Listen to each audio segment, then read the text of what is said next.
What happens when the family you fought 30 years to find tries to cast you out all over again?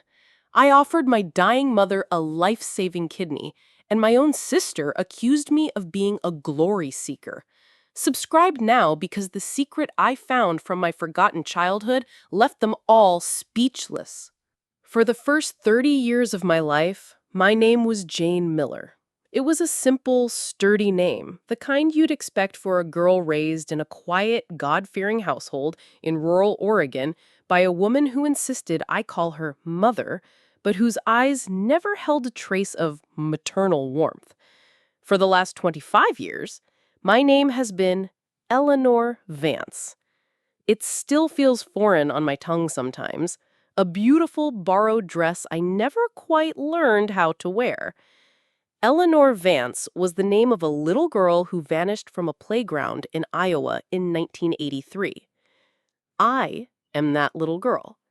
And today, at 55 years old, I was about to find out if I could save the life of the woman who gave me that name. The hospital waiting room was a sterile purgatory, painted in a shade of beige, so bland it was offensive. It smelled of antiseptic and stale coffee. I sat perched on the edge of a vinyl chair, twisting the strap of my purse, my eyes fixed on the frosted glass of Dr. Miller's office door. For weeks, I had been poked, prodded, and scanned. I'd given enough blood to fill a small aquarium, all to answer one question. Could the daughter, lost and found, be the miracle her dying mother needed? My biological mother, Catherine, the woman whose face I had only known for 25 years, was an end-stage renal failure. Her body was giving up. The door opened, and Dr. Miller emerged. He was a kind man with tired eyes who had seen too much suffering. He held a thick manila folder, but he wasn't looking at it. He was looking at me, and a slow, genuine smile was spreading across his face. That was it. That was my answer. "It's a perfect match, Eleanor," he said, his voice warm with relief.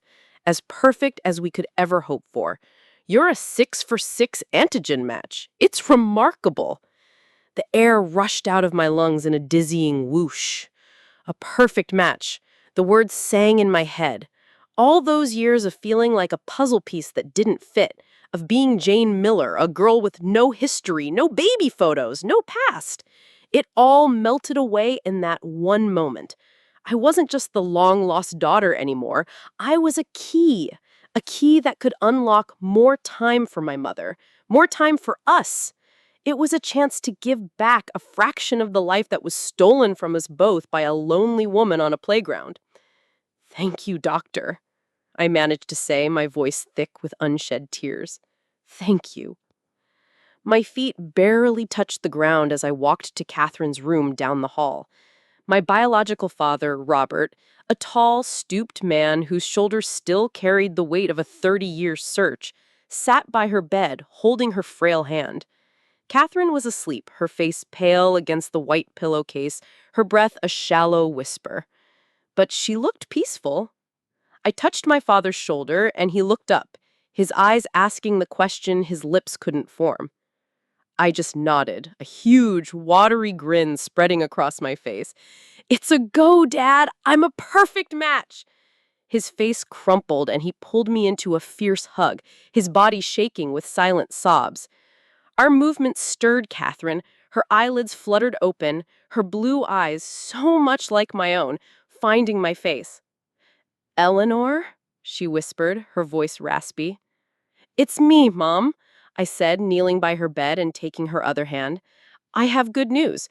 We have good news. The doctor just told me I can give you my kidney. We're a perfect match." Tears welled in her eyes, spilling down her sunken cheeks. It wasn't the articulate emotional reunion you see in movies. It was just a quiet, sacred moment of tears and squeezed hands. A wordless prayer of thanks exchanged between a mother and the daughter she never thought she'd see again. This, I thought, this is what it feels like to finally come home. I stepped out into the hallway a few minutes later to give them a moment alone, my heart so full it felt like it might burst. The joy was so pure, so potent, it was almost painful. And that's when I saw her. My sister, Chloe. She was standing 10 feet away, leaning against the opposite wall, her arms crossed tightly over her chest. She was born 2 years after I was taken, a child conceived in grief, who had grown up as the sole focus of two heartbroken parents. I had tried for 25 years to build a bridge to her, but she had met every attempt with a cool, polite indifference. Today, the indifference was gone. In its place was a look of pure, unadulterated venom. She had clearly heard everything. Well, isn't that just perfect? Saint Eleanor swoops in to perform one last miracle. Chloe, please, I started, my joy instantly evaporating. Oh, isn't it? She cut me off, her eyes like chips of ice. You come back into our lives like a tornado, turning everything upside down. For 25 years, everything has been about you. The reunion, the healing, the endless stories about the daughter who came home. Dad and Mom spent my entire childhood mourning you, and my entire adulthood making up for lost time with you. I thought finally, when she got sick, it would just be about her, about us, the family that was actually here. She took another step closer, her voice dropping to a harsh whisper. But you couldn't stand that, could you? You couldn't bear to be the center of the story. So now you're going to be the grand martyr, the hero who gives a piece of herself to save our dying mother. You're not doing this for her, Eleanor. You're doing this so that when she's gone, everyone will remember you as the one who saved her, and I'll just be the one who stood by and watched. The accusation, so twisted and so full of a pain I couldn't begin to understand, left me speechless. I felt the color drain from my face. My gift of life, my one pure, selfless act was twisted into a sick, selfish power play. That's not true, I finally choked out. Isn't it? She sneered. You're not giving her a kidney. You're making your final down payment on a life you were never supposed to have. She turned and walked away down the sterile white corridor, her heels clicking with sharp, angry precision. I stood there, frozen, the echo of her words ringing in my ears. In the space of 5 minutes, I had gone from a daughter offering a gift of life to an intruder accused of the most monstrous emotional crime. And the look in Chloe's eyes told me this wasn't just an outburst of jealousy. It was a promise. A promise that she would fight me tooth and nail to stop this from happening. The war for my mother's life, I realized with a sickening certainty, had just begun. In the week that followed, I tried to convince myself that Chloe's venomous outburst in the hallway was a singular event, a flare-up of a long-simmering jealousy that would cool with time. I clung to the memory of my mother's tearful smile, my father's relieved hug. That was the reality, I told myself. The rest was just noise.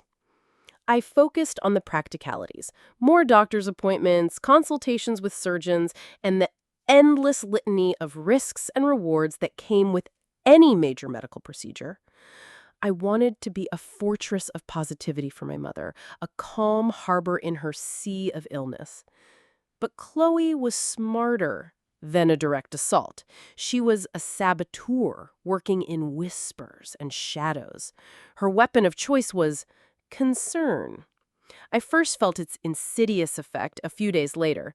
I arrived at the hospital room carrying a bag of my mother's favorite butterscotch candies. The door was slightly ajar, and I heard Chloe's voice, soft and soothing like honey laced with arsenic. I paused, my hand on the door. And the risk of infection is quite high, Mom. I was reading a study from Johns Hopkins, and for the donor, the recovery can take months. Of course, Eleanor is tough as nails, but she has her own life, her own responsibilities. I just worry that in her desire to help, she might not be seeing the whole picture. I would never forgive myself if something happened to either of you. I pushed the door open, a fake smile plastered on my face. Chloe looked up, her expression one of perfect, innocent, sisterly devotion. "Oh, hi, Eleanor. We were just talking about how brave you are." My mother looked at me, a new, faint line of worry etched between her brows. "It does sound like a lot, dear. It's just so much to ask." The seed of doubt had been planted, and in the fertile ground of a sick woman's fear, it began to grow. Over the next week, I watched Chloe tend to that seed with meticulous care. She was a constant presence at the hospital, always arriving with broth, magazines, or a fresh stream of carefully curated information. She never said, "Don't do the surgery." She said things like, "We need to consider all the options, and your health is the #1 priority, Mom, even if it means waiting." She was masterful. She was positioning herself as the protector, the responsible one, while framing me as a reckless, emotional intruder. The true masterstroke, however, was how she used our father. Robert had lived for 30 years with the gnawing guilt of a parent who had lost a child. He had looked away for a second on a playground, and his world had ended. Getting me back hadn't erased that trauma. It had just transformed it into a new, fragile terror of losing me again. And Chloe played on that fear like a virtuoso. He met me for coffee a few days before the scheduled pre-op consultation. He looked like he hadn't slept in a week. "Ellie," he said, his hand shaking so much his coffee sloshed over the rim of the cup. "We need to talk about this. Chloe was saying she reminded me that you're not just a donor, you're my daughter. You're going under the knife, too. What if there are complications? What if something happens? I lost you once, Eleanor. I swear to God, I won't survive losing you a second time." I stared at him, my heart breaking. He wasn't being cruel. He was terrified. Chloe had taken his deepest trauma and turned it into a weapon against me. She had reframed the entire narrative. This was no longer Eleanor's life-saving gift to her mother. It was Eleanor's dangerous whim that could destroy her father. I was trapped. Every argument I made in favor of the surgery, every reassurance I offered, now sounded selfish and dismissive of his pain. If I pushed forward, I was the reckless daughter who didn't care about her father's fears. If I backed down, I was condemning my mother to a slow, inevitable decline. I felt a rage so profound it made me dizzy. The woman who had kidnapped me had kept me in a small, isolated house for 30 years. But the prison my sister was building around me, a prison of guilt and manufactured concern, felt infinitely more suffocating. I saw the full extent of her victory when I visited my mother that evening. The joy and hope that had lit up her face a week ago were gone, replaced by a gray, weary resignation. "Maybe Chloe is right," she whispered, not looking at me.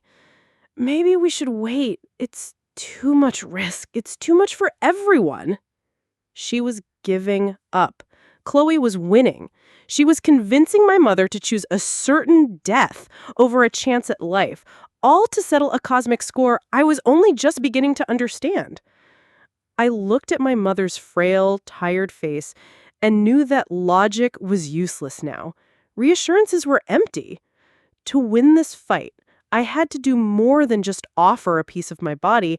I had to somehow retrieve a piece of our stolen past. I had to find a way to remind my mother not of the 55-year-old stranger who was offering her a kidney, but of the little girl she had loved and lost, the daughter who existed long before Chloe's shadow fell over our family. I drove home from the hospital that night in a daze, the sterile scent of defeat clinging to my clothes. Chloe's campaign of concern was working perfectly. She had turned my gift into a threat, my love into a burden. Arguing with her was like wrestling with smoke. She was intangible, her motives hidden behind a mask of loving care.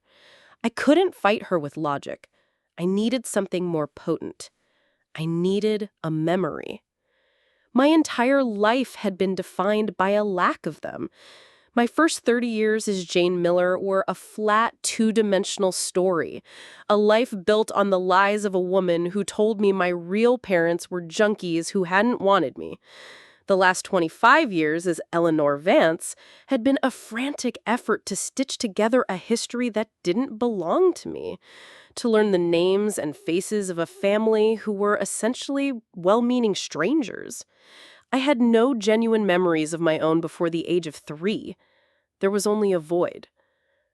But as I pulled into my driveway and cut the engine, a forgotten conversation surfaced. Years ago, shortly after we were reunited, my father had mentioned it. A small cardboard box stored in the attic of their house. "We didn't have much left of you, Ellie," he'd said, his voice thick with old grief. "Just a few little things from your room. We couldn't bear to throw them away." I had never asked to see it. The idea of confronting that void so directly had always been too painful. Until now. Now, that box felt like my only hope. The next morning, I drove to my parents' house. Chloe's car was mercifully absent from the driveway.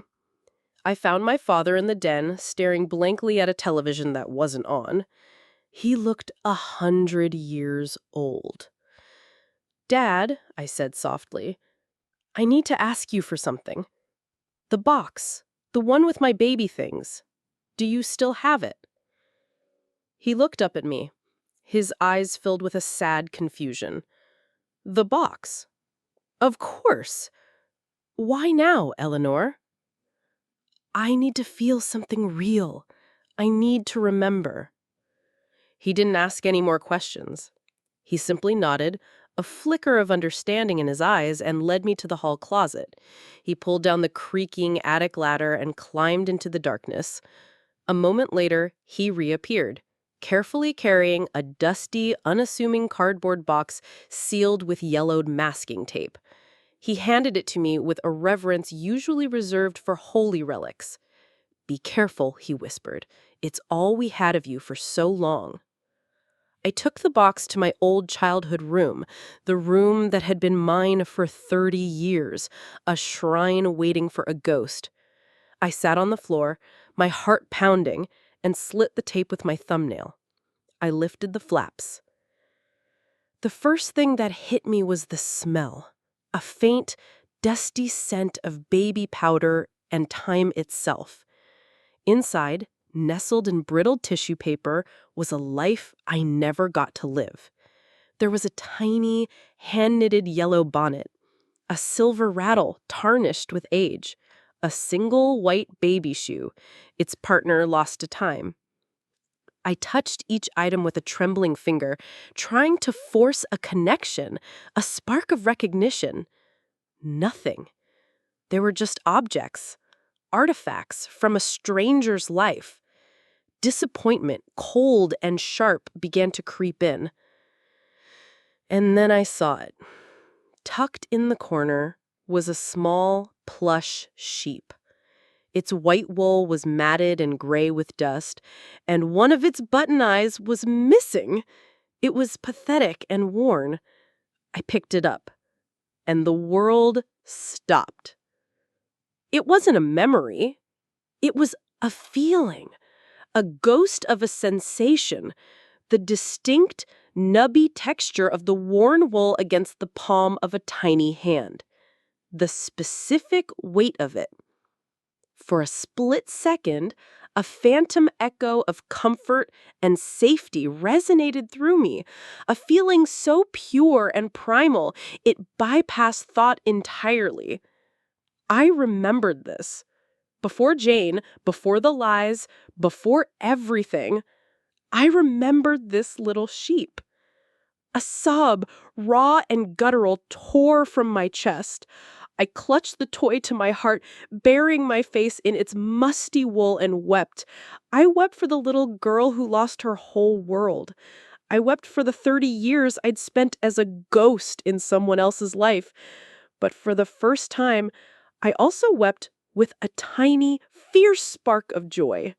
This sheep was real. My past was real. I was real.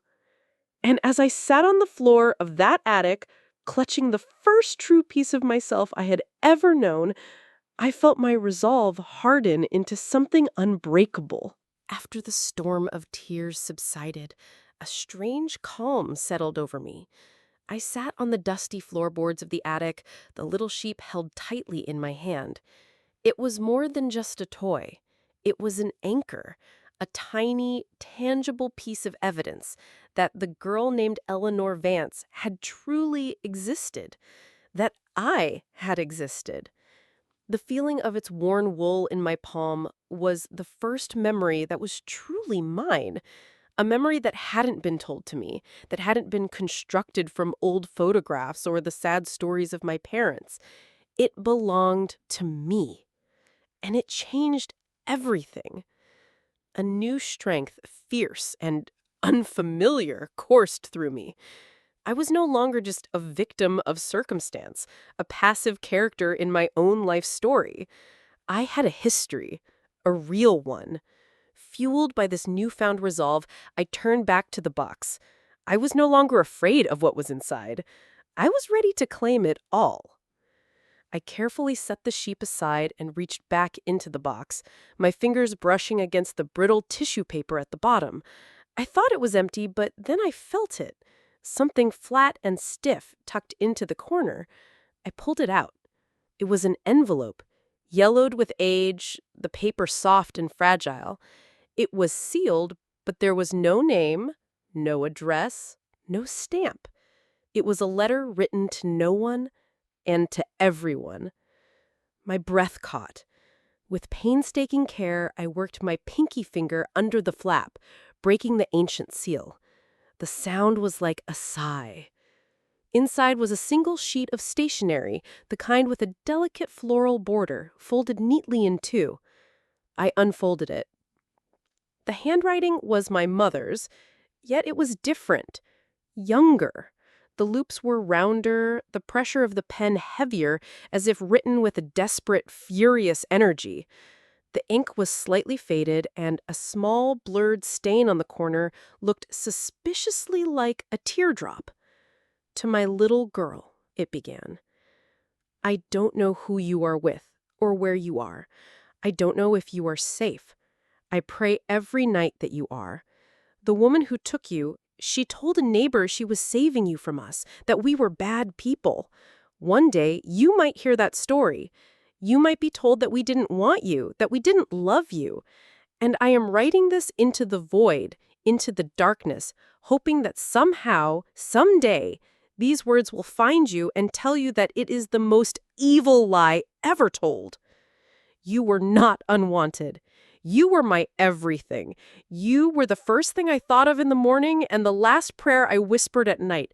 You had a laugh that could make the flowers grow. You loved the little sheep your grandmother knitted for you more than anything. You would not sleep without it. I hope you still have it. I hope it is keeping you safe. Eyes flew to the little worn toy sitting beside me on the floor, and a fresh wave of tears blinded me. I wiped them away, my hands shaking as I continued to read. There is not a day that goes by that I don't search for your face in crowds. There is not a night that goes by that I don't dream of you. Loving you is the truest thing I have ever known. Please, wherever you are, be happy, and know that your mother loves you. Always has, always will, Mama. I lowered the letter, my entire body trembling. This was not a memory. This was a soul laid bare. This was my mother's heart, uncensored by time, untouched by Chloe's manipulations. This was the pure, ferocious love of a mother for her lost child. The lie I had been told my whole life, that my parents were addicts who threw me away, was crafted by my kidnapper to keep me silent, to keep me from questioning. But Chloe, in her own sophisticated way, was doing the same thing, trying to convince me and everyone else that I didn't truly belong. This letter was more than just proof of my mother's love. It was a weapon. It was the key. Chloe thought she could control our family with her whispers of doubt, but she had no idea what was hidden in this box. The family meeting she was so keen on arranging with the doctors was about to take a very different turn. She wanted to talk about risk and responsibility. Fine, we would talk. But we would also talk about love. And I was bringing the evidence. The family meeting, as Chloe had dubbed it, took place in a small, soulless conference room on the third floor of the hospital. It was a room designed for delivering bad news, with its drab gray carpet, oppressive fluorescent lighting, and a long, polished table that felt like a barrier between warring nations. Dr. Miller sat at the head of the table, looking uncomfortable. My father, Robert, sat beside my mother, Catherine, his face a mask of anxiety. And next to my mother, holding her hand in a proprietary grip, was Chloe, the picture of dutiful, concerned daughterhood. She had orchestrated this entire event, and she was radiating a quiet, confident triumph. This was her stage. Dr. Miller began, his voice professional and kind, as he went through the risks of the surgery one more time. He spoke of potential complications, recovery times, and the lifelong commitment to anti-rejection medications. Heard in this sterile, formal setting, the realities of the procedure sounded more daunting than ever. With every word, I could feel my mother shrinking, the fear coiling around her like a physical restraint. I could see the "I told you so" forming in Chloe's eyes. When the doctor finished, Chloe seized the moment. She squeezed our mother's hand and looked at Dr. Miller with an expression of profound gravity. "Thank you, doctor. You've given us a lot to think about," she said, her voice resonating with fake sincerity. "And given Mom's fragile state and the very real dangers you've outlined, I have to say, as the person who has been her primary caregiver, I believe putting her through such a physically traumatic ordeal would be irresponsible. We need to prioritize her comfort and quality of life now, not risk it all on a hopeful gamble." The final words were aimed at me. Hopeful gamble. She made my gift of life sound like a reckless bet at a poker table. My father sighed, his shoulders slumping in defeat. My mother just stared at her hands, her face pale and drawn. Chloe was about to win. She was about to convince our mother to quietly fade away, all to prove a point. That's when I stood up. I didn't push my chair back or make a sound. I just rose to my feet, and the simple act commanded the attention of the room. "Thank you, Chloe," I said, my voice surprisingly steady. "Your concern for Mom's comfort is admirable." I let the words hang in the air before turning my attention from my sister to my mother. But this decision isn't just about comfort or risk or even quality of life. It's about love and about fear. I reached into my purse and pulled out the small plush sheep, placing it gently on the cable in front of my mother. Her eyes widened slightly, a flicker of something deep and ancient passing through them. Then I took out the yellowed, folded letter. "I know you're scared, Mom. It's easy to be scared when all we talk about is what we might lose. But I found something this morning. Something you wrote a long time ago. And I think it will remind you of what we stand to gain." Chloe's eyes narrowed, Eleanor, what are you doing? This is not the time for theatrics. I ignored her. My world had shrunk to the space between me and my mother. I unfolded the letter. These are your words, Mom, from a time when your fear was at its greatest. And I began to read. I read about her unbreakable love for her lost little girl. I read her desperate prayers for my safety. I read her defiance against the lie that she hadn't wanted me. With every sentence, the atmosphere in the room shifted. The clinical coldness was replaced by a raw, profound human emotion. My father, Robert, dropped his head into his hands, his shoulders shaking with silent, heartbroken sobs. Dr. Miller looked down at his notes, giving us our privacy, his professional demeanor softened by a look of deep empathy. Chloe was staring at me, her face a mask of disbelief. The control was slipping from her grasp, and she was panicking. This raw, powerful emotion was something she couldn't manipulate or reframe as concern.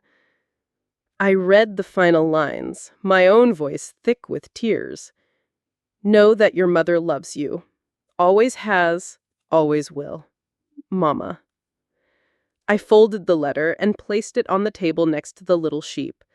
The silence that followed was immense, broken only by my father's weeping.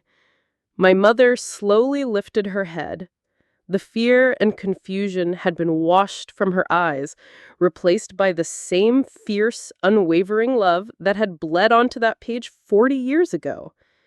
The words of the letter hung in the air, more powerful than any medical chart or list of risks. Chloe's game was exposed, but the final choice still belonged to my mother. The war of whispers was over, and the battle for her life was about to be decided not by a doctor, but by the strength of a love that time had failed to erase. My mother's eyes, clear and bright, met mine across the table. She slowly reached out, her frail hand covering mine, her touch a current of life. She then turned her gaze from me to Chloe, and then to my father, and finally to Dr. Miller. The timid, frightened woman who had walked into this room was gone. In her place sat a mother who had just been reunited with the ferocity of her own love. "Schedule the surgery, doctor," she said, her voice imbued with a strength I hadn't heard in years. "My daughter is giving me a gift. I am going to accept it." The words, so simple and so final, sealed Chloe's defeat. My sister didn't argue. She didn't scream or cry. She simply deflated, all the righteous, manipulative energy draining out of her, leaving behind a brittle, hollow shell. She stood up, her movements stiff, and walked out of the conference room without looking at anyone. The door clicked shut behind her, the sound echoing the closing of a long, painful chapter in our family's history. The week after the dual surgeries was a blur of pain, medication, and the slow, tedious process of healing. But it was a shared blur. Our hospital rooms were across the hall from each other, and for the first time in my life, I felt the simple, profound comfort of knowing my mother was just a few feet away.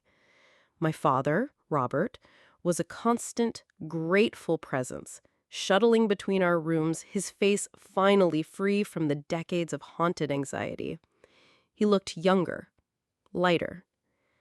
One afternoon, he wheeled me in my chair into Catherine's room. She was sitting up by the window, the little plush sheep I'd found in the box resting on her bedside table.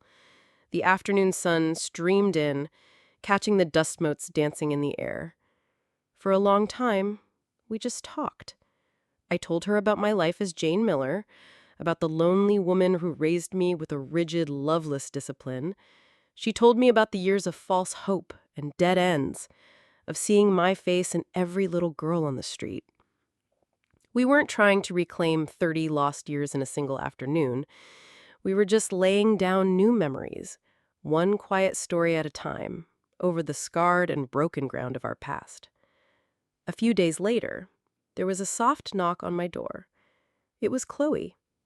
She stood hesitantly in the doorway, her usual armor of expensive clothes and sharp confidence gone. She looked small and uncertain.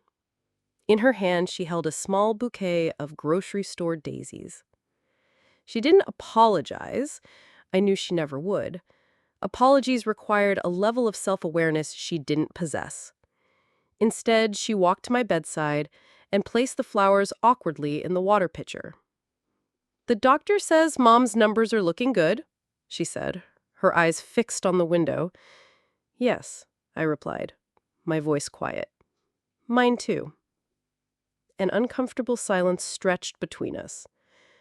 "Well," she finally said, turning to leave, "I'm glad." It wasn't forgiveness. It wasn't a truce. But it was an admission. A recognition that my place in this family was not something she could erase. It was a start. My last day in the hospital, my mother and I were cleared to take a short walk in the hospital's small, manicured garden. We sat together on a bench, the spring sun warm on our faces. We were both weaker, both scarred, but we were whole. She turned to me, her blue eyes, so much like my own, sparkling in the light. She said, "The woman who took you, I heard she called you Jane." I nodded. "It's a fine name. But I'm the one who named you Eleanor. Do you know what it means?" I shook my head. "It means shining light," she said, a small, beautiful smile on her face. "I think, somewhere deep down, I always knew you would find your way back to the light." I took her hand, the skin thin and soft over the bones, and held it tight. For 55 years, I had been two people. A girl with a made-up name and a life built on a lie, and the ghost of a lost child, forever 3 years old.